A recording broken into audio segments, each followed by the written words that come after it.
नमस्कार। आप सभी को कमला व पद्मनी एकादशी की हार्दिक शुभकामनाएं। आइए सुनते हैं कमला अर्थात पद्मनी एकादशी की कथा। धर्मराज युधिष्ठिर बोले, हे जनार्दन, अधिक मास के शुक्ल पक्ष की एकादशी का क्या नाम है, उसकी विधि क्या है?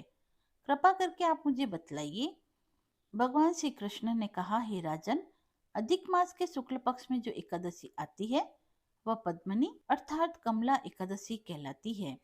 वैसे तो प्रत्येक वर्ष 24 एकादशी होती है, परंतु जब अधिक मास या मलमास आता है तब इसकी संख्या बढ़कर 26 हो जाती है। अधिक मास या मलमास को जोड़कर वर्ष में 26 एकादशियां होती है। अधिक मास में दो एकादशियां होती है जो पद्मनी एकादशी और परमा एकादशी के नाम से जानी जाती है। ऐसा भगवान श्री कृष्ण ने युधिष्ठिर से कहा। भगवान श्री कृष्ण ने युधिष्ठिर को इस व्रत की कथा भी सुनाई। भगवान श्री कृष्ण ने कहा, मल मास में अनेक पुण्यों को देने वाली एकादशी का नाम पद्मनी है। इसका व्रत करने से मनुष्य कीर्ति प्राप्त करके वैकुंठ को जाता है, जो मनुष्य के लिए बहुत ही दुर्लभ है। यह एकादशी करने के लिए दसवीं के दिन व्रत को आरंभ करके कांसे के पात्र में जौ चावल आदि का भोजन करें तथा नमक न खाएं, भूमि पर सोएं व ब्रह्मचर्य व्रत का पालन करें। एकादशी के दिन ब्रह्म मुहूर्त में उठकर नित्य क्रियाओं से निवृत्त होकर दंत धानव्य करें और जल में 12 कुल्ले कर शुद्ध हो जाएं। सूर्य उदय होने से पूर्व उत्तम तीर्थ में स्नान करने जाएं। इसमें गोबर, मिट्टी, तिल तथा कुसा व आंवले के चूर्ण से विधि पूर्वक स्नान करें। श्वेत वस्त्र धारण करके भगवान विष्णु के मंदिर जाकर पूजा अर्चना करें। हे मुनिवर, पूर्व काल में त्रेता युग में हेय नामक राजा के वंश में कृतवीर्य नाम का राजा महिष्मतिपुरी में राज्य करता था। उस राजा की 1000 परम प्रिय स्त्रियां थी, परंतु उसमें से किसी को भी पुत्र नहीं था जो कि उसके राज्य का भार संभाल सके। देवता, पितृ, सिद्ध तथा अनेक चिकित्सकों आदि से राजा ने पुत्र प्राप्ति के लिए काफी प्रयत्न किए, परंतु वह असफल रहा। तब राजा ने तपस्या करने का निश्चय किया। महाराज के साथ उसकी परम प्रिय रानी, जो इक्ष्वाकु वंश से उत्पन्न हुई राजा हरिश्चंद्र की पद्मनी नाम वाली कन्या थी, राजा के साथ वन को जाने को तैयार हुई। दोनों अपने मंत्रियों को राज्यभार सौंपकर राजसी वेश त्याग कर गंधमादन पर्वत पर तपस्या करने चले गए। राजा ने उस पर्वत पर 10,000 वर्ष तक तपस्या की, परंतु फिर भी पुत्र प्राप्त न हुआ। तब पतिव्रता रानी कमल नयनी पद्मनी से अनसुया ने कहा, 12 मास से अधिक महत्वपूर्ण मलमास अर्थात पुरुषोत्तम मास होता है, जो 32 मास पश्चात आता है। इसमें द्वादशी युक्त पद्मनी शुक्ल पक्ष की एकादशी का जागरण समेत व्रत करने से तुम्हारी सारी मनोकामनाएं पूर्ण होगी। इस व्रत को करने से भगवान तुम पर प्रसन्न होकर तुम्हें शीघ्र ही पुत्र प्रदान करेंगे। रानी पद्मिनी ने पुत्र प्राप्ति की इच्छा से एकादशी का व्रत किया। वह एकादशी को निराहार रहकर रात्रि को जागरण करती। इस व्रत से प्रसन्न होकर भगवान विष्णु ने उन्हें पुत्र प्राप्ति का वरदान दिया। इसी के प्रभाव से पद्मिनी के घर कीर्तिवीर्य उत्पन्न हुआ, जो बलवान थे और उनके समान तीनों लोकों में कोई बलवान नहीं था। तीनों लोकों में भगवान के सिवा उसको जीतने का सामर्थ्य किसी में नहीं था। सो हे नारद, जिन मनुष्यों ने मन मास की शुक्ल पक्ष की एकादशी का व्रत किया है, जो संपूर्ण कथा को पढ़ते हैं व सुनते हैं, वे सभी यश के भागी होकर विष्णु लोक को प्राप्त करते हैं। कथा समाप्त हुई।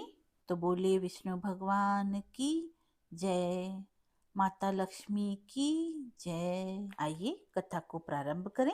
युधिष्ठिर ने पूछा, भगवान, अब मैं श्री विष्णु के व्रतों में उत्तम व्रत का, जो सब पापों को हर लेने वाला तथा व्रती मनुष्य को मनोवांछित फल देने वाला हो, ऐसे व्रत का मैं श्रवण करना चाहता हूँ। जनार्दन, पुरुषोत्तम मास की एकादशी की कथा कहिए। उसका क्या फल है और उसमें किस देवता का पूजन किया जाता है? प्रभु, किस दान का क्या पुण्य है? मनुष्य को क्या करना चाहिए? उस समय कैसे स्नान किया जाता है? किस मंत्र का जप होता है? कैसी पूजन विधि बताई गई है? पुरुषोत्तम मास में किस अन्न का भोजन उत्तम रहता है? कृपा कर आप मुझे यह सब बतलाइए। भगवान श्री कृष्ण बोले, राजेंद्र, अधिक मास आने पर जो एकादशी आती है वह कमला नाम से प्रसिद्ध है। वह तिथियों में उत्तम तिथि है। उसके व्रत के प्रभाव से लक्ष्मी अनुकूल होती है। उस दिन ब्रह्म मुहूर्त में उठकर भगवान पुरुषोत्तम का स्मरण करके विधि पूर्वक स्नान करके व्रती पुरुष व्रत का नियम ग्रहण करे। घर पर जप करने का 1 गुना, नदी के तट पर 2 गुना, गौशाला में तप करने पर सहस्त्र गुना, अग्निहोत्र ग्रह में 1100 गुना, शिव के क्षेत्र में तीर्थों में देवताओं के निकट तथा तुलसी के समीप 1,00,000 गुना और भगवान विष्णु के निकट तप करने से अनंत गुना फल प्राप्त होता है। इस संबंध में मैं तुम्हें एक कथा सुनाता हूँ, ध्यान पूर्वक श्रवण करो। अवंतीपुरी में शिव शर्मा नामक एक श्रेष्ठ ब्राह्मण रहता था। उसके 5 पुत्र थे। इसमें से जो सबसे छोटा पुत्र था वह पापाचारी हो गया, इसलिए पिता और स्वजनों ने उसका त्याग कर दिया। अपने बुरे कर्मों के कारण निर्वासित होकर वह बहुत दूर वन में चला गया। देवयोग से एक दिन वह तीर्थराज प्रयागराज में जा पहुंचा। भूख से दुर्बल शरीर और दीन मुख लिए उसने त्रिवेणी में स्नान किया।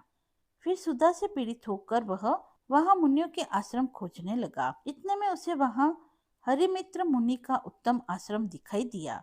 पुरुषोत्तम मास में वहां बहुत से मनुष्य एकत्रित हुए थे। आश्रम पर पापनाशक कथा कहने वाले ब्राह्मणों के मुख से उसने श्रद्धा पूर्वक कमला एकादशी की महिमा सुनी, जो परम पुण्यमयी तथा भोग और मोक्ष प्रदान करने वाली है। जय शर्मा ने विधि पूर्वक कमला एकादशी की कथा सुनकर उन सबके साथ मुनि के आश्रम पर ही व्रत किया। जब आधी रात हुई तो भगवती लक्ष्मी उसके पास आकर बोली, ब्राह्मण, इस समय कमला एकादशी के व्रत के प्रभाव से मैं तुम पर प्रसन्न हूँ और देवादिदेव श्री हरि की आज्ञा पाकर वैकुंठ धाम से आई हूँ।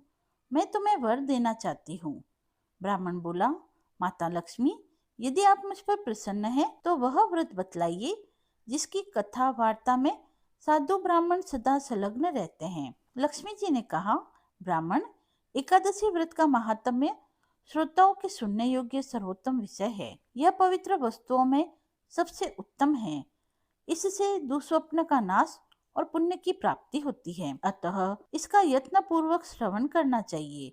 उत्तम पुरुष श्रद्धा से युक्त हो एक या आधे श्लोक का पाठ करने से भी करोड़ों महापातकों से तत्काल मुक्त हो जाता है। जैसे मासों में पुरुषोत्तम मास, पक्षियों में गरुड़ और नदियों में गंगा श्रेष्ठ है, उसी प्रकार तिथियों में एकादशी तिथि उत्तम है। समस्त देवता आज भी एकादशी व्रत के लोभ से ही भारतवर्ष में जन्म लेने की इच्छा रखते हैं। देवगण सदा ही रोग शोक से रहित भगवान नारायण का पूजन करते हैं।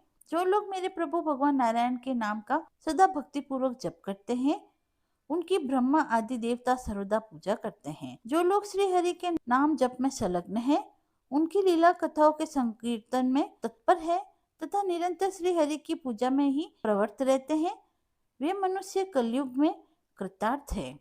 यदि दिन में एकादशी और द्वादशी हो तथा रात्रि बीते बीते त्रयोदशी आ जाए तो उस त्रयोदशी के पारण से 100 यज्ञों का फल प्राप्त होता है। व्रत करने वाला पुरुष चक्र सुदर्शनधारी देवादिदेव श्री विष्णु के समक्ष निम्नांकित मंत्र का उच्चारण करके भक्ति भाव से संतुष्ट चित्त होकर उपवास करे। वह इस मंत्र का उच्चारण करे, एकादश्याम निराहार स्थित्वामः पर्यअन्हि मोक्षायाम पुंडरीकाक्ष शरणम में भावाच्युत्य, अर्थात कमल नयन भगवान अच्युत्य, मैं एकादशी को निराहार रहकर दूसरे दिन भोजन करूंगा, आप मुझे शरण दें। तत्पश्चात व्रत करने वाला मनुष्य मन और इंद्रियों को वश में करके गीत, वाद्य, नृत्य और पुराण पाठ आदि के द्वारा रात्रि में भगवान के समक्ष जागरण करे। फिर द्वादशी के दिन उठकर स्नान के पश्चात जितेंद्रिय भाव से विधि पूर्वक श्री विष्णु जी की पूजा करे। एकादशी को पंचामृत से जनार्दन को नहलाकर द्वादशी को केवल दूध से स्नान करा के श्री हरि का सायुज्य प्राप्त करे। पूजा करके भगवान से इस प्रकार प्रार्थना करे, अज्ञान तिमिरांधस्य व्रते नानेन केशव प्रसिद्ध सुमुखो भूत्वा ज्ञान दृष्टि प्रदो भव, अर्थात केशव, मैं अज्ञान रूपी रतौंधी से अंधा हो गया हूँ, आप इस व्रत से प्रसन्न हो और प्रसन्न होकर मुझे ज्ञान दृष्टि प्रदान करें। इस प्रकार देवताओं के स्वामी देवादिदेव भगवान गदाधर से निवेदन करके भक्ति पूर्वक ब्राह्मणों को भोजन कराएं तथा उन्हें दक्षिणा दें। उसके पश्चात भगवान नारायण के शरणागत होकर बलि वैश्य देव की विधि से पंच महायज्ञों का अनुष्ठान करके स्वयं मौन हो अपने बंधु बांधवों के साथ भोजन करें। इस प्रकार जो शुद्ध भाव से पुण्यमय एकादशी का व्रत करता है वह पुनरावृत्ति से रहित होकर वैकुंठ लोक को प्राप्त होता है। भगवान श्री कृष्ण कहते हैं, राजन, ऐसा कहकर देवी लक्ष्मी उस ब्राह्मण को वरदान दे अंतर्ध्यान हो गई। फिर वह ब्राह्मण भी धनी होकर पिता के घर वापस लौट आया। इस प्रकार जो कमला एकादशी का उत्तम व्रत करता है तथा एकादशी के दिन इसका महात्म्य सुनता है वह सब पापों से मुक्त हो जाता है। युधिष्ठिर बोले, जनार्दन, पाप का नाश और पुण्य का दान करने वाली एकादशी के महात्म्य का पुनः वर्णन कीजिए, जिसे इस लोक में करके मनुष्य परम पद को प्राप्त हो सके। भगवान श्री कृष्ण ने कहा, राजन, शुक्ल या कृष्ण पक्ष में जब भी एकादशी हो उसका परित्याग न करें, क्योंकि वह मोक्ष रूपी सुख को बढ़ाने वाली है। कलयुग में तो एकादशी ही भव बंधन से मुक्त करने वाली, संपूर्ण मनोवांछित कामनाओं को देने वाली तथा पापों का नाश करने वाली है। एकादशी रविवार को किसी मंगलमय पर्व के समय तथा संक्रांति के दिन ही क्यों न हो, सदा ही उसका व्रत करना चाहिए। भगवान विष्णु के प्रिय भक्तों को एकादशी का त्याग कभी नहीं करना चाहिए। जो शास्त्रोक्त विधि से इस लोक में एकादशी का व्रत करते हैं वे जीवन मुक्त देखे जाते हैं, इसमें तनिक भी संदेह नहीं है। युधिष्ठिर ने पूछा, श्री कृष्ण, वे जीवन मुक्त कैसे हैं तथा विश्व रूप कैसे होते हैं? मुझे इस विषय को जानने के लिए बड़ी उत्सुकता हो रही है। भगवान श्री कृष्ण बोले, राजन, जो कलयुग में भक्ति पूर्वक शास्त्र विधि के अनुसार निर्जल रहकर एकादशी का उत्तम व्रत करते हैं वे विष्णु रूप तथा जीवन मुक्त क्यों नहीं हो सकते? एकादशी व्रत के समान सब पापों को हरने वाला तथा मनुष्यों की समस्त कामनाओं को पूर्ण करने वाला पवित्र व्रत दूसरा कोई नहीं है। दशमी को एक बार भोजन, एकादशी को निर्जल व्रत तथा द्वादशी को पारण करके मनुष्य विष्णु लोक को प्राप्त हो सकता है। कथा समाप्त हुई। यदि आपको यह पसंद आई हो तो कमेंट बॉक्स में जय श्री हरि लिखकर अपनी भक्ति को व्यक्त करें। मिलते हैं अगले वीडियो में, तब तक के लिए धन्यवाद।